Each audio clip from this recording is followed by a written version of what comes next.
pleasure of talking to the one and only Mr. Ted Roosevelt. Very excited to talk to Mr. Roosevelt today. I love to call him a great mind, which is exactly what he is.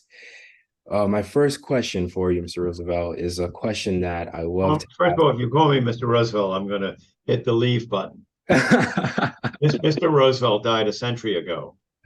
Do you prefer just Ted? Yeah, Ted is much better. My first question for you today, Ted, is let's go back to your childhood.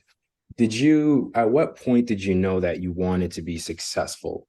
And was it something that you knew that you wanted for yourself, or was it something that your parents kind of pushed onto you, like, hey, Ted, you have to be successful, no other option? What was your childhood like?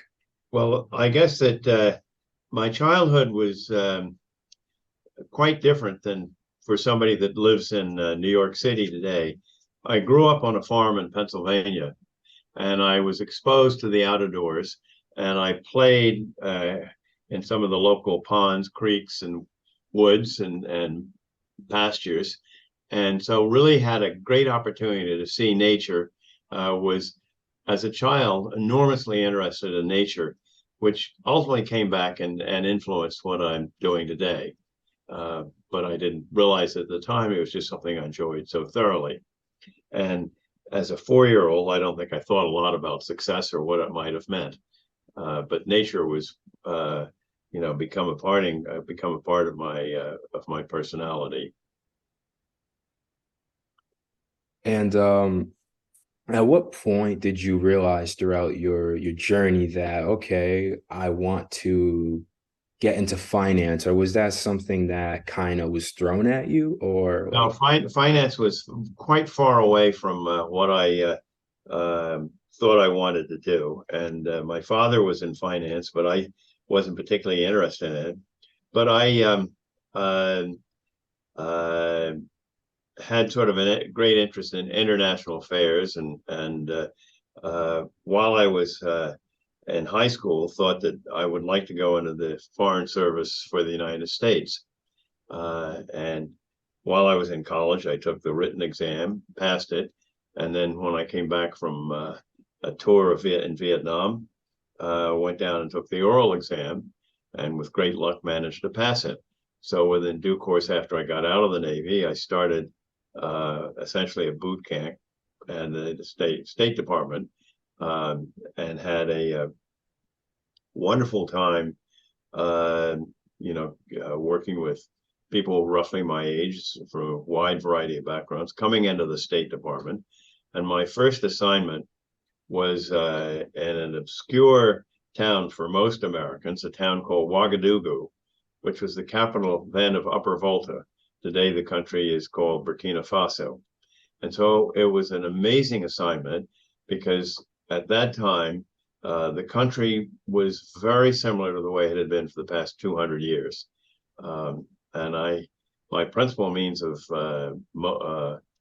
mobility was either an embassy Land Rover, where I'd drive around with one of the embassy chauffeurs and meet government officials throughout the country, or go into very remote areas on a BMW motorcycle that was mine. And I could, with the BMW gear driven, I could go anywhere. It didn't have a chain, so it wouldn't get dirty and all that sort of stuff. So I had an exposure to a part of Africa that had remained unchanged. Unfortunately, today, I could not go back to that most of the part of the country that I see because of the insurgent people who were trying to overthrow the government, that are a part of the Islamist revolution, a good part of Africa. wow, you have quite the experience. What has leading Barclays taught you? So, well, let me come back just to complete that transition. But while I was there, the U.S. State Department, as with the government, was very concerned about balance of payments, that i.e., we were importing more than we could export. And the State Department was very carefully figuring out who they could eliminate in the State Department as a way of reducing overseas expenditures, i.e., cut back in the number of military attaches that were assigned to some country or whatever, number of foreign service officers. And I thought that was ludicrous because that wasn't going to move the needle. If you wanted to move the needle, we had to do a much better job of allowing and encouraging U.S. businesses and giving them the tools so they could sell their products in overseas markets. The British were much better at this than we were.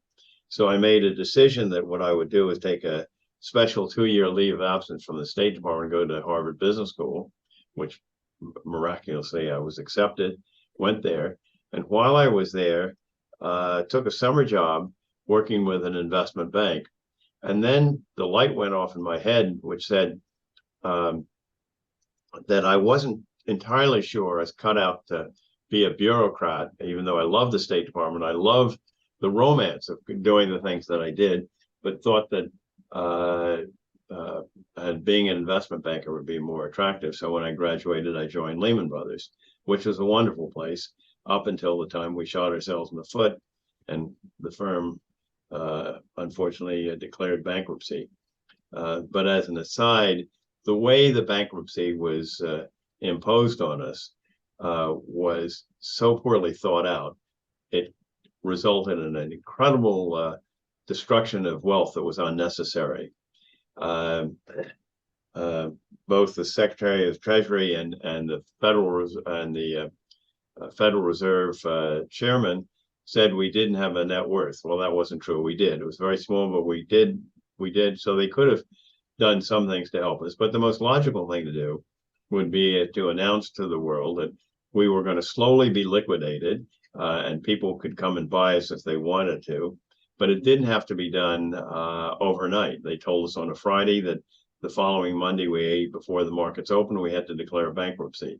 Well, you can imagine how poorly prepared we were for that, or the markets were. And so you had the equivalent in financial terms of having a very crowded theater and somebody getting up and yelling, "Fire!" Well, the result, there was everybody going for the exits. They trampled each other in the wealth destruction. And a lot of people made money where they were able to buy assets at pennies on the dollar. And they could have allowed us to continue risk-free business. So if a client had said they wanted to buy 500,000 shares of IBM, we could have sold it to them, or vice versa, sold it for them, or buy and sell government bonds. We're one of the largest government dealers. That was risk-free business, but don't do anything that would involve risk product, and then allow all the different hedges that were put in place to be unrolled. But unfortunately, bankruptcy lawyers took over, and I don't have a whole lot of respect for bankruptcy lawyers because in many cases they were people who wouldn't make partners at a law firm, so they became bankruptcy lawyers. That may be an unfair view, but it's the view that I have today. And if you'd had an orderly liquidation, ironically, not too dissimilar to what happened when Goldman Sachs had one of its clients, Penn Central, lose a ton of money, and Goldman Sachs had put a lot of commercial paper in the market, and that created huge financial strains. The Federal Reserve at that time assigned a commercial bank to act as a source of liquidity for all the investment banks on Wall Street, who were obviously then much smaller than they are today, but provided the stability. And eventually that situation, the market recovered, and Penn Central went bankrupt, but a far worse situation was prevented by going about it in an orderly, thoughtful way. So I have to say, I'm so amazed with you, Ted, because banking is such a stressful environment. Like, how do you stay so composed? Well, I'm not sure how composed I am, but then while I was in the last days, I'd always been interested in climate change. I persuaded our then chairman, Dick Fuld, that we should focus on climate change. It was a serious challenge, and he made me chairman of our climate change initiative. Now I'm chairman of Barclays Clean Tech Initiative. And Lehman put together the first, we had the head of our global fixed income research and global chief economist, wrote a great report called The Business of Climate Change. And I helped him a little bit on it, but it was basically 99% his work. And he and I traveled all over the world talking about it. We were the first investment bank to realize how important climate change, and we integrated. And Barclays came a little later to that, but now I'm delighted to say that our chairman and his principal ally have recognized that climate change is important, and we've got a sustainable impact banking team that has 40 or so bankers who focus entirely on energy transition, vertical agriculture, water, where we can do ways of using natural processes to sequester carbon, et cetera. And we're the only firm, to the best of my knowledge, that has a whole team that focus strictly on those activities. I am proud that Lehman was the first firm that did that. And what that does is that allows me to combine the love of nature that I have with finance and more. How do we mobilize the capital markets to help us accelerate the transition to a clean, fossil-free sources of energy? Oh, before we start wrapping it up, I want to ask you, how do you think the Federal Reserve is handling inflation at the moment and the so-called recession? Well, I think that on balance, I think that the Fed has done a pretty good job. They, with the exception, they clearly waited too long before they began tightening interest rates. I think a lot of people with not a lot of foresight recognized that they were slow to do it. And they should have done it sooner, and it wouldn't have gotten perhaps so deeply embedded in the economy. But they've been pretty aggressive about it, and they've kept doing it. And now it appears that some parts of the economy are slowing down a little bit. Other parts are still doing well. Corporate earnings, as you've seen, are doing well. So I think we will probably need to see a little bit more tightening. I'm not sure whether we'll need to see more tightening in 2024, but that's going to be driven by the data. And knowing today what the data is likely to be for the next 6 months is hard to predict. So I think the Fed has done a good job.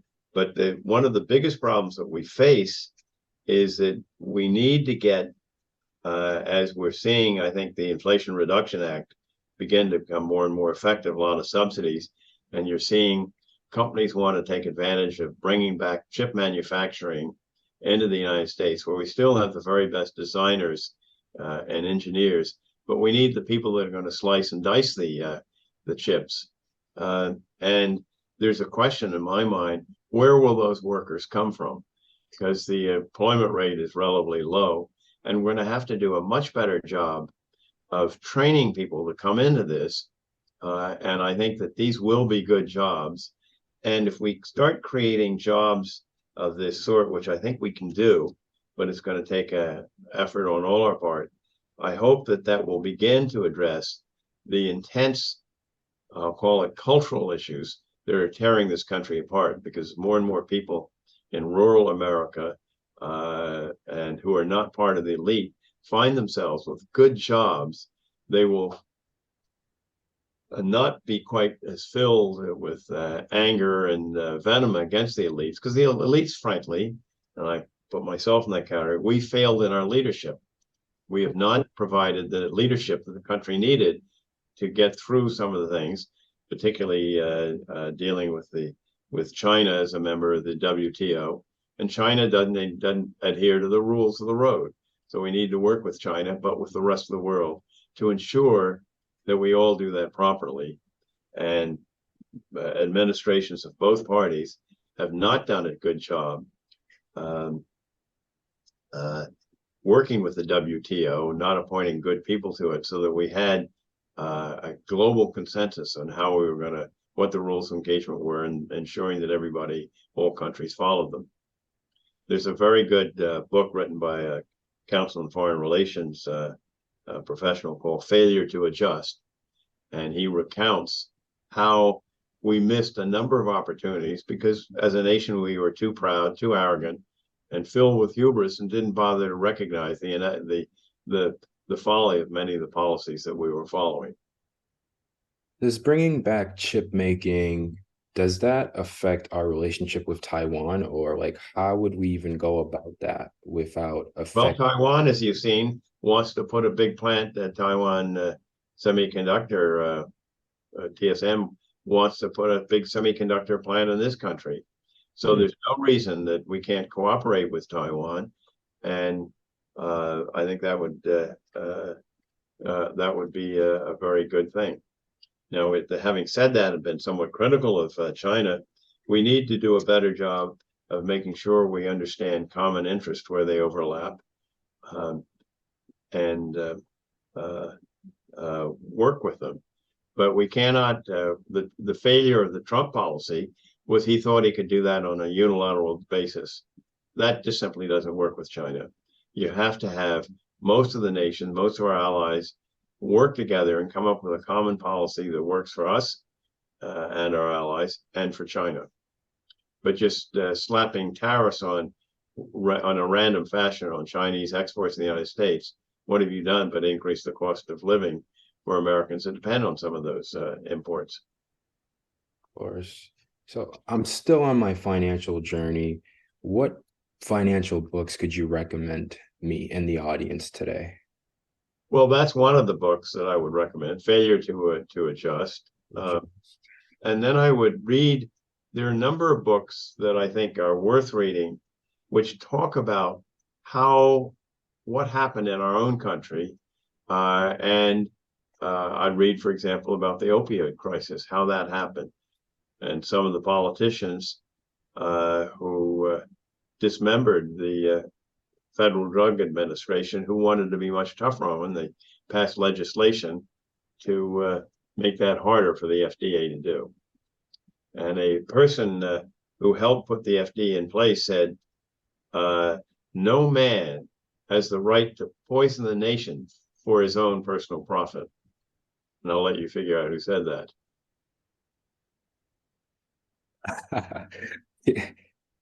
Can't This, think of it right.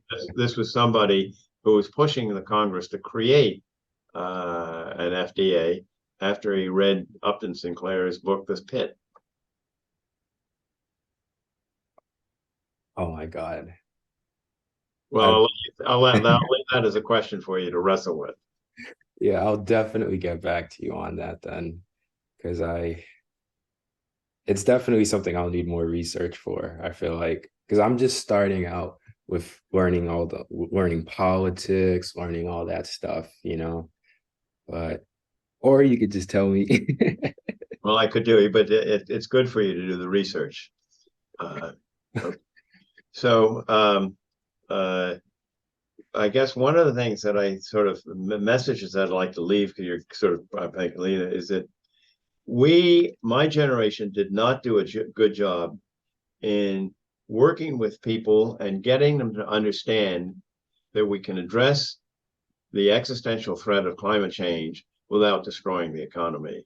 And the environmental community, which I consider the American, we kept putting it in sort of doom and gloom when we didn't do a good enough job about there are opportunities here that we need to take advantage, and we can create these opportunities. Now people are beginning to see that, and we've seen the cost of renewable energy has come way down. Now it's beginning to increase a little bit for a whole bunch of reasons. And it's important that the younger generation become engaged in politics, but in a responsible way. And I feel strongly that people should engage in politics and have views about who will represent them well and why, uh, and become a member. But while I've been a Republican all my life, my father was a Republican, my grandfather was a Republican who ran for governor of New York, TR was a Republican, and his father was a Republican who voted for Abraham Lincoln, as did, I think, his grandfather. So it's a long, and I am very disappointed in the Republican Party because they've gone off the railroad tracks.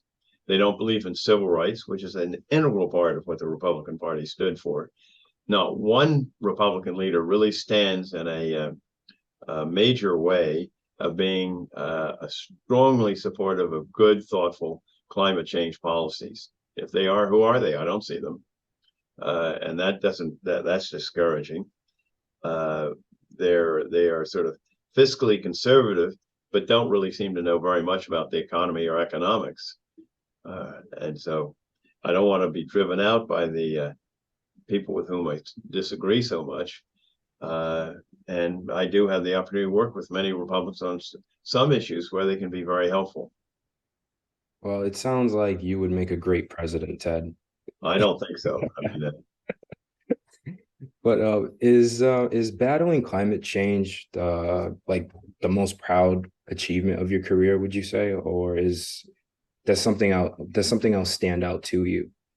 well, I think one of the things that when the Vietnam War was beginning to become apparent, I was still in college, and I realized that I was going to be drafted, having grown up in a small town in Pennsylvania.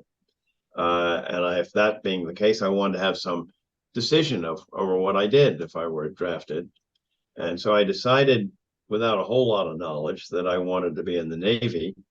Uh, my father had been in the Navy, and then I served on my junior year as a midshipman on a destroyer, and that was I was not comfortable in that environment.